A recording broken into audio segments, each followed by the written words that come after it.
Notre Dame survived that ugly matchup with Pitt, the first game of the ACC tournament. Now they get North Carolina. North Carolina, the 5 seed. Notre Dame, I think Notre Dame was the 13, right? And Pitt was the 12. Hmm. So am I correct in that? I Um, believe, yep, that's right. anyways, either way, fun matchup here. Notre Dame did not show a lot, but Marcus Burton is known to take over games against the UNC team that I know they're coming off a loss to Duke, but still played pretty well in that game and seems to have found more of late than they had perhaps a month ago. What's the biggest thing you're looking for in this game? How does Carolina guard Marcus Burton? Because if they can shut him down, if they can force him into some turnovers, they should roll in this game. Mhm. Because I don't trust his supporting cast. Tay Davis can get you some buckets. He'll give you some production on the glass as well, but he's not the kind of guy you're going to say, get out of the way, Tay, go get us a bucket. But even if you look back to this game that happened in early January when Carolina needed a 4 point play, essentially at the buzzer from Elliot Cadeau to win, Marcus Burton scored 23 points off the bench, got to the free throw line 10 times. That's what worries me the most. He had Cadeau on his hip like for the entirety of that game. It just felt like he was getting downhill at will. Didn't even shoot particularly well in that contest, went 0 for 3 from the field. Mhm. Excuse me, 0 for 3 from beyond the arc, 7 for 11 from 2 point range. But yeah, it felt like that was his first game back from injury. He was knocking off the rust and still was just getting to the free throw line. Carolina's pick and roll defense has been really bad for large stretches of this season. I do think like with Venon Lubin at the five in this one, they don't really play him in the deep drop, but they play when Jalen Washington's in there. He's a little bit closer like to the ball handler because of, I mean, he lacks the wingspan, and I don't think Notre Dame really has the lob threat to punish him if he's playing closer to the Mhm. ball handler. So that like maybe that can, I don't know, maybe Carolina will cut the head off the snake a little bit better than they did in the first round. But yeah, that I think that Notre Dame's game plan starts and ends with Marcus Burton. Probably not a surprise. Yeah. Considering like again, we said this going into the Pitt game, averaging 29 points per game over his last five before the Pitt game. But yeah, he Yeah. does everything for them. A couple of factors that played a major role in the first game that are I think, significantly different this time around. Braden Shrewsbury is not playing. He had 16 points and hit four threes in the first game.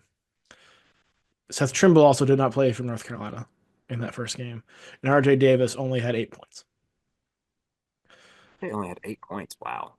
I think a lot of those things probably go the other way, right? Like even if you add Shrewsbury and Burton together, because Burton can do that, you're Mhm. looking at a damn near 40-point night from Burton, which is not out of the realm possibility, Right. but I like to think you can keep somebody from scoring 40 in regulation, Yeah. right? I have a hard time believing RJ Davis is going to score eight again, given the way he has been playing down the stretch. Now, Ian Jackson did go for 27, which is very nice. But you had Seth Trimble back in the mix as well. Like, just on paper, Notre Dame and Micah Shrewsbury beat you on the perimeter with their guards and their shooting and things they can do. That's North Carolina's strength. North Carolina's got the better guards at every position. So on paper, and what should happen is North Carolina kind of handles that. But again, we did see some things in that first matchup that does make Notre Dame a little bit tricky. Yeah, I agree. In that one, I don't know. I like as that game unfolded, Carolina was in a weird stretch of their season. They were 8-6. It looked like they were honestly, it looked like Hubert Davis was on the verge of losing the locker room. I Yeah. don't really think Notre Dame did anything all that different defensively in that one. Like Marcus Burton actually is pretty tenacious on ball. He's just small. You know, like Right. he can pester you a little bit. Like he could force some turnovers on Elliot Cadeau.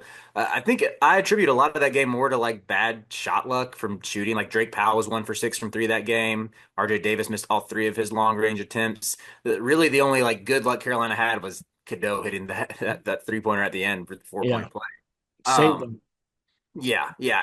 I don't know. This to me, it seems like Carolina should be the more motivated team. They have a I don't know if they say they have a real shot to win this tournament, but they definitely have a chance, much more than Notre Dame does, to where you should have like just a more locked in Carolina team that's going to be more connected defensively, better attention to detail.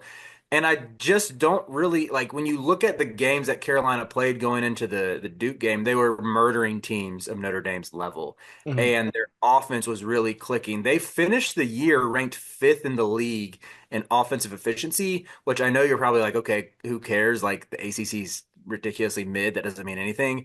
They were like in the 13 to 14 range for the first half of conference play and just flipped a switch and Yeah. got something going. So I kind of expect them to pick back where they left off before the Duke game. They just have way more talent, and I just struggle seeing Notre Dame having much of an answer. Yeah. Also, too, if Notre Dame wins this game, UNC's tournament hopes are done. Correct. Yeah, they're done. So there's that to play for too. Ken Palm doesn't think that'll be an issue. He's got UNC winning this game, 80-72. Is 8 points enough? I think it's more. How do you see this playing out? I would say Carolina by 15, 15 plus. I'm with you. I don't think it'll be that close. Maybe Notre Dame gets a bump early because they are coming off of a game and have already kind of shaken off some rust. Um, but UNC is significantly more talented. I think we see that play out.